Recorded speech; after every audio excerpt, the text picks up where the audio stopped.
Welcome back to the Abundant Practice Podcast. I'm your host, Allison Pereira, the founder of Abundance Practice Building. I'm here with Marisol Colette, who is like somebody you were in one of my first, or maybe my very first group ever. Yeah. Um, and like we've known each other for over a decade. I Yeah. then got to hire you to help me do some of the things that we're going to talk about today. So we're going to be talking a little bit outside of what we usually talk about in here. Initially, it's going to feel like it, but y'all will see how it is so aligned with exactly what you're all trying to build. So, we're going to be talking about confidence, clothing, and the leap of faith in entrepreneurship. Marisol is a trained therapist and an image consultant and helps people show up as themselves in life and photos, all of these things. So, thanks for being here with us today, Marisol. Yeah. Thanks for having me. I'm super excited to talk with your folks. Yeah, yeah. Okay. So I think about the average therapist and they're like, yeah, I don't have time or energy to put into what I'm going to wear to session. I'm just going to throw on something comfortable, professional and go from there. Um, how would you start a conversation with them about what they're choosing to put on their body and show Yeah. up with? You're working with folks who are looking to differentiate themselves from their agency work, which then puts them in the position to just be their own business and be their own brand, which is both liberating, but it's also a huge responsibility. Hmm. So, first thing to remember is that what you were taught to wear, what you felt like you had to wear in your agency job, is actually not the same. Um, Hmm. again, you make the rules. This is your business. You, Allison, are leading people to make really important decisions that fit into their life, that are aligned with their values, etc. So if we think about clothing the same way, so how does what we wear fit into our life, fit into our values, demonstrate some element of our business and our authentic expression. So the clients that we are wanting to magnetize to our business, the values that you hold in your business, and yeah, Yeah. Yeah. So like there's an intentionality that I always want people to bring to every aspect of their business. And this is a piece of it that I don't address. Of like how are you like physically like showing up? I'll say don't wear a suit in your headshots unless you're wearing a suit in session. Like wear maybe a slightly up-leveled version of what you would wear in session. But a lot of people are like, well, I just wear jeans and a t-shirt in sessions. So how do you then differentiate yourself from every other therapist who's wearing jeans and t-shirt in your headshots or in your sessions? Because there is a vibe, and we can't deny that there is a vibe in how what you wear and how you show up in what you wear impacts the work and your marketability.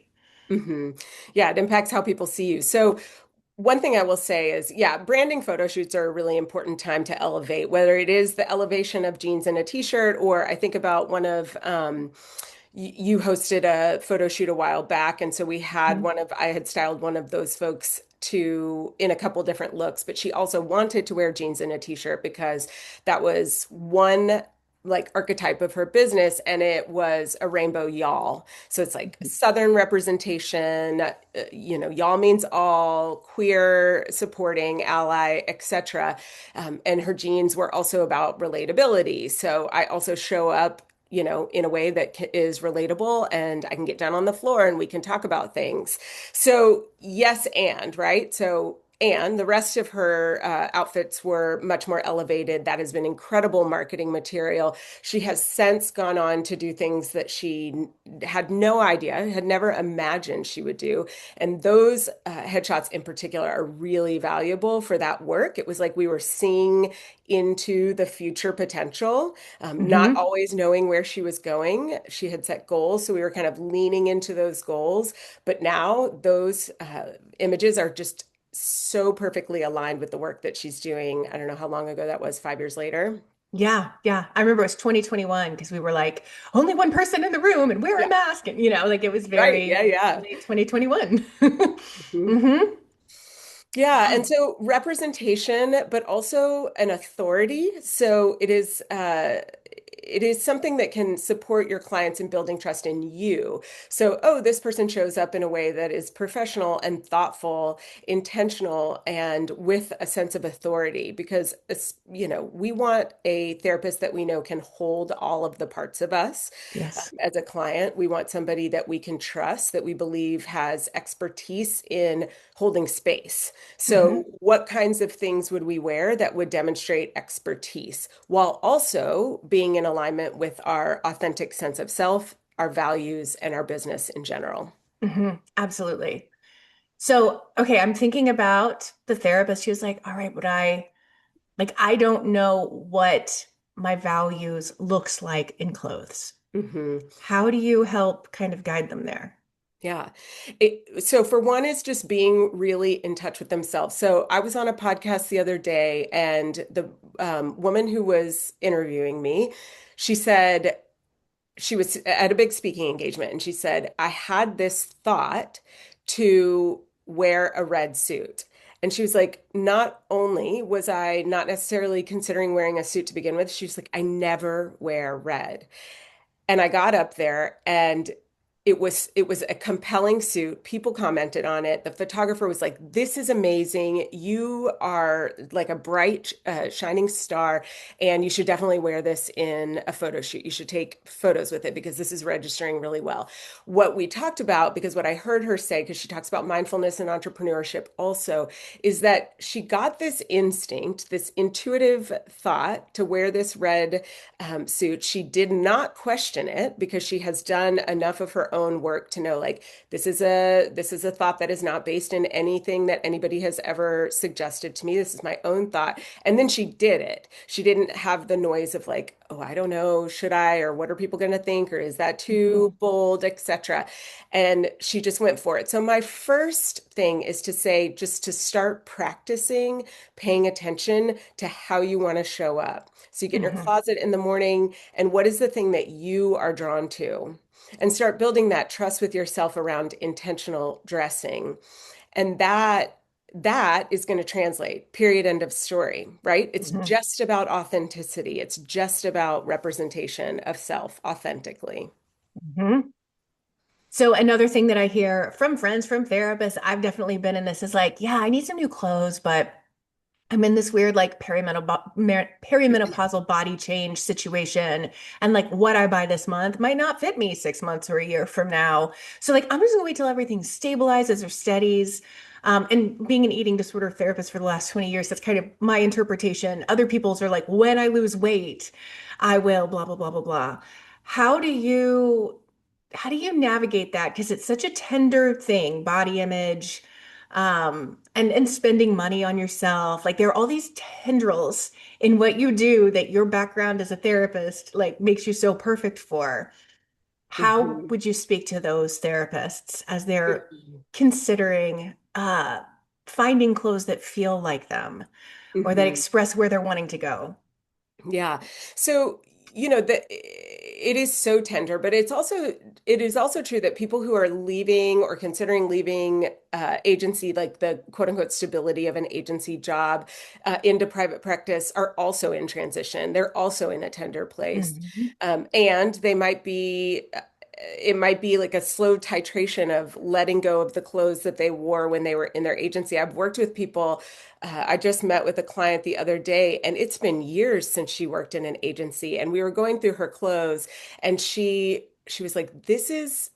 She was able to recognize as we were pulling out each individual piece from her closet. She's like, "This is something this is tied to what I thought I had to wear. This is tied to a different part of my life and identity. This is like the old me." So all of these things, right? And so in addition, when we are navigating changes in our body, the reality is, the morbid reality is we don't know if we're going to have tomorrow. We also have to get dressed every day, so why not enjoy it? So paying attention to just the sensitivity around my body's changing, either bigger, smaller, however we're changing, and what that means for them, how to hold space for folks as they are it's just so vulnerable in general. The transition into private practice, the leaps of faith, the transition into being a parent and the body changing, the transition into the crone part of our life, that season of our life. Hmm. And so it's like, what does it mean for us that we're changing? And what are the identifying pieces about this person that we're becoming? So, if our bodies are changing into, I'm getting to hear because I'm at that perimenopause phase myself, and I'm getting to hear girlfriends who are rewriting this narrative are like, oh, you just like gain a bunch of weight, you dry up, and you're invisible all of a sudden. It's like all downhill from here. That is Hmm. just not the case. No, there's so much not giving a shit about things that don't matter that frees you Exactly. up. Yes, Yeah. there's liberation, letting go of the mood dips and swings of cycles and things like that. So it's actually a really freeing time. So it's a conversation about that. It's like, what are the freedoms that we're going to experience on the other side? What does it actually look like to not give a shit what other people think? And how do we lean into that part Hmm. and kind of do this therapeutic benign neglect towards the part that's the noise about how do I look? How do I look from the perspective of like the kind of patriarchal supremacist structures that are out there? Right, right. As we kind of divest from the male gaze further, Right. That's right. it's like structures already have us divested on one end. We need to just unhook ourselves too. Yeah, Um, exactly. yeah. Okay. Okay. So I'm thinking about kind of the whole dress for the job you want. And what does that look like for dress for the practice you want? Like, how do you show up and how does that impact the way you feel as a business owner, the way that somebody might feel providing therapy in a new way in their own practice? Yeah, I mean, again, with the vulnerability and the leap of faith, there's a level of fearlessness. So if I show up as myself, there's there's a courage and bravery behind that. Like I am choosing to go out on my own. I am choosing to build the life that I want to live. And how do I step into that fully? Hmm. And the felt sense, so like we can talk about like proprioceptor work, et cetera. So the felt sense of putting clothes on our body that not only look good and fit well, but they feel really good. Hmm. The confidence that that breeds, the self-assurance, the fact that I'm not thinking about my clothes, I don't feel uncomfortable or distracted by them. I just feel very much like myself. So, to differentiate ourselves from the agency work or the working under somebody and their perspective, their brand and business, into like, how do I just show up as myself, knowing that we will magnetize the clients that are intended for us, not operating from that place of like, well, I'm in this desperate place to build my business. I just have to attract whomever will come my way. And if I have a neutral look, that'll bring that, it could bring anybody. But you specifically talk about, niches and really honing in on who do you want to serve and how do you want to serve them? Hmm.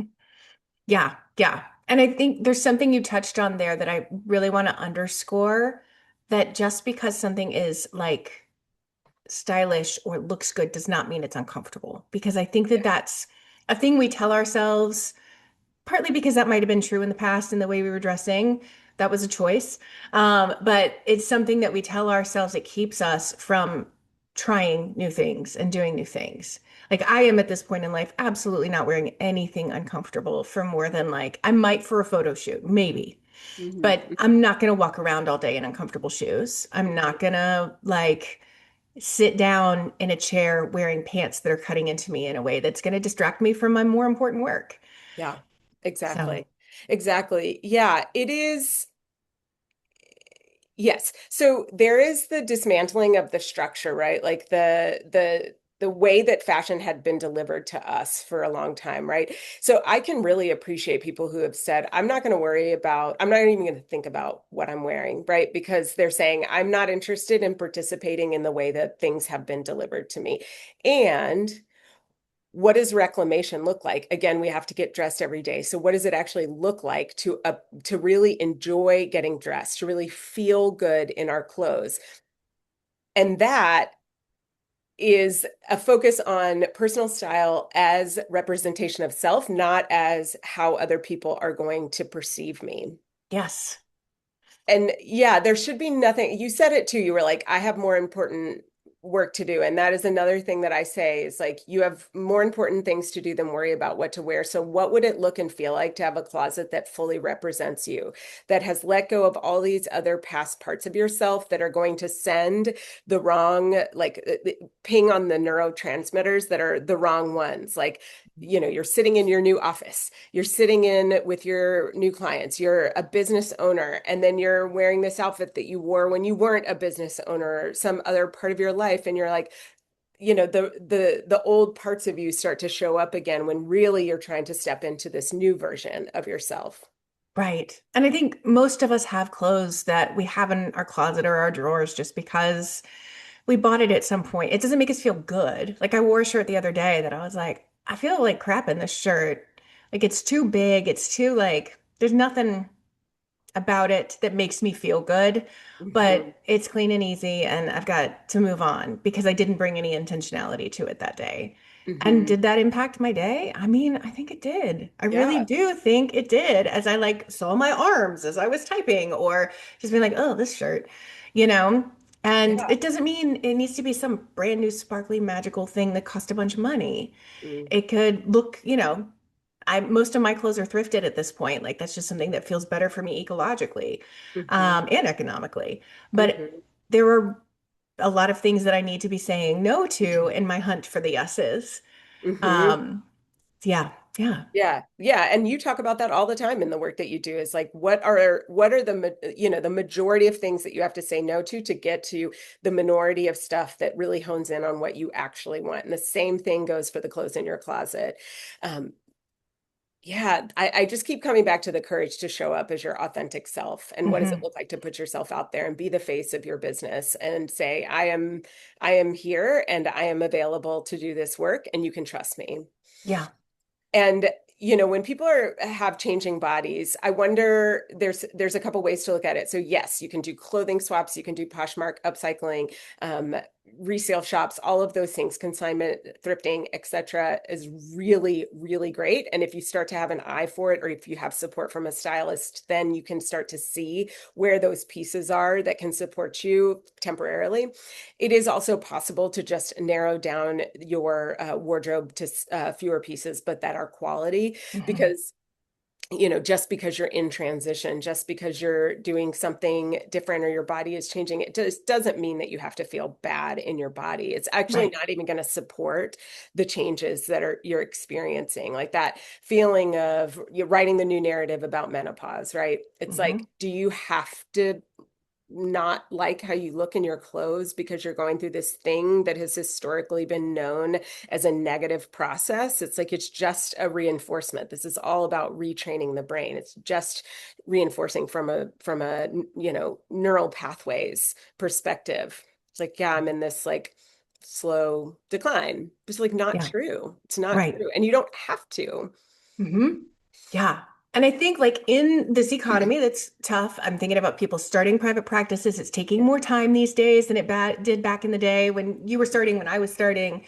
Um, Money can be tight. Mhm. And one of the tricks I love the most is if you're in private practice and you see your clients once a week, you can wear one outfit all week.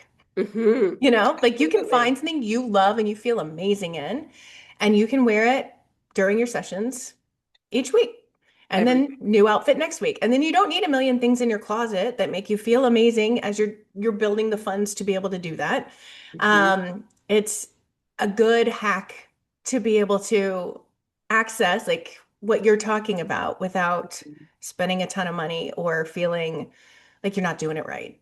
When I got started, I was working for fun and for free. I was working at the VA hospital and I was doing personal styling and fashion consulting for fun and for free with my girlfriends in their closet. They'd feed me dinner. I would go to their house. This has always been a love of mine. So fun. I didn't even know that I would create my own business as the fashion therapist. I mean, that hadn't occurred to me at that time. And it Hmm. was actually some of those friends of mine at the VA that I was playing with in their closet that who were like, this is actually an incredibly therapeutic process. So without buying anything new, I was going through their closets and helping them rethink the pieces that they already have. Hmm. And one of the clients that I have is a very busy, very successful entrepreneur. And she opens up, I have a digital platform. It's a closet, and she opens up her digital closet every morning, literally just looks at what I have created Hmm. and puts it on and moves on. Like she doesn't even have to think for 5 minutes about it. She just Hmm. wears what I've told her. And all of that, since we have purchased new things, but all of that is just things that she has in her closet reworked different ways. Hmm. I love that. Yeah, it feels very clueless to me also. Like, I almost said that, and I used to reference that, but I feel like it's becoming, it's like so far away now that I don't know. Either it's coming back and people know it, or it's just like going to be an outdated reference. But I was going to say that. Yeah. yeah, Cool. yeah. My kids are obsessed with it. So I think the new gen Oh, is coming it's up. here. Yeah, yeah. Excellent. Excellent. Is it been redone? There's some No, definite, it's oh, like old school okay. Garcia We might, Silverstone. yeah, but we have to remind our kids that think that not Yes, everything they said is okay. yes, yes. Some Oh, of we the have things, lots of conversations. yeah, the tropes. Yeah, Yeah. exactly. So, okay. So, I mean, I think there are so many vulnerable moments in starting a practice or in growing a practice Yeah. that this feels like a great way to kind of bolster confidence, like a Mhm. very intentional step to bolster Mhm. confidence. Absolutely. Um, whether it's a branding photo shoot that your partner is doing for you because you can't afford a professional yet, or showing up in session and or showing up at networking events or even just a networking coffee that you're not, throwing on your athleisure and running out the door feeling frazzled and harried, that there's thought, even if it's the thought of athleisure, there's Mhm. Mhm. intention of like, this is what I'm choosing because Mhm. this represents how I show up and how I want to show up. hmm Another client was talking about she used to be a personal trainer, and she would actually just put on her nicest athleisure pieces for networking events. She was like, Mhm. it didn't make sense for me to show up in a dress or a suit. It actually only made sense for me to represent myself as I truly am, but I did wear my more elevated pieces in these settings. So it was Mhm. completely authentic and incredible. Um, I I just really want to encourage folks who are listening to think about the potential for transformation through what we wear and how it is, we think about how much we sleep, we think about the media we consume, we think about our food, we think about our exercise, we're thinking about our office spaces and our interiors, our design, all these things that impact us. And we also have to get dressed every day. So why don't we think about what we're putting on our body as part of this holistic process? Mhm. And, the fact that I'm a therapist is creates the opportunity for transformation Mhm. beyond our wildest imagination. And that's something that can be really challenging. I know the people who are listening can understand, right? Because, we're so accustomed to recognizing the types of things that can bring up emotion, like, the stress and things like that. So I know that the folks listening here are going to understand, but it is something that has been hard at times to get across on the front end, but that every one of my clients says on the tail end of our work together is, I never could have imagined the person that I would become through this process. And that Mhm. is in part because I'm coming from it from the therapeutic lens. One other thing I will say is somebody came to me through you recently, and she is actually already an incredibly successful practitioner, but she wanted to step into like being authentic and open about her own queerness and being able to, she's like turning the dial on her practice just a hair to supporting queer families, like the parents, queer parents who, and that's who she wants to serve, period. Mhm. And so she was like, I want to be like a clear magnet and be really authentic in my own queerness. And I want that to be represented through clothes that are slightly more androgynous or slightly more non-binary. And so she's already really successful. But in order to turn the dial for her on who she's magnetizing into her business so she can start seeing more of the clients she wants to see, she's also turning the dial on her attire. I love that. Yeah. And it makes logical sense, right? Like anybody can understand the through line there. Hmm. Um, like Yeah. attracts like, and the more out there we are about who we are, the easier it is for people to find us. Yeah, Yeah. exactly. And the more out there, period, right? Like, Period. yeah, Yes. yes, because so many of us want to hide because we don't know, we're afraid to show up. A lot of people in the day of in the age of social media and wanting to create YouTube videos, and we have so much important work to do. Hmm. Therapists are some of the most important people. We're saving lives. What was it? You had recommended a book years ago that How to Be a Wealthy Therapist, and one of the lines in Hmm. there is like you are helping people walk away from the potential of taking their own lives. Yeah. You know, Yeah. how valuable that is. And we need therapists to be speaking their truth, to be sharing information, to be delivering wisdom, to be showing up, holding space. And if we're hiding, we can't do that. Hmm. And we're also asking people to live out loud, to be comfortably themselves. So if they see us wearing oversized black clothes because, our body is bigger than the societal expectation standard, not than the average, because those two are two very different things. If you didn't, for anybody listening who thought the average was size two, it's definitely not. Um, the median size. So yeah, like, and they're like, you're telling me to show up boldly, but I can see your discomfort as you like pull on your clothes and things like that. So Hmm. no shame if that's where you are today. I just wonder what it would look like for you to also step boldly into your own authentic self. Yeah. I love that. Thanks so much, Marisol. Thanks for And having me. where can people find you? What's the best way to get in touch? You can reach out to me on my website, which is www.soulreflection. So my last part of my first name is Soul, S-O-L, so it's soulreflection.com. You can send me an email, Marisol at Soul Reflection. I'm on Instagram and Facebook at Soul Reflection. And I have a free 20-minute consultation call. So I would love anybody who is in this big transition period to turning the dial on their current practice, getting into private practice, body changing, and still, and needing to change how they look in private practice. I have a free 20-minute consultation that you can put in the show notes for folks to just get on the horn and tell me what's up, and I'll tell them what's up. Love that. We'll do it. Awesome. Thank you so much for your time. Yeah, And thank you so much for having me. I'll see you Yeah, soon. Bye. bye.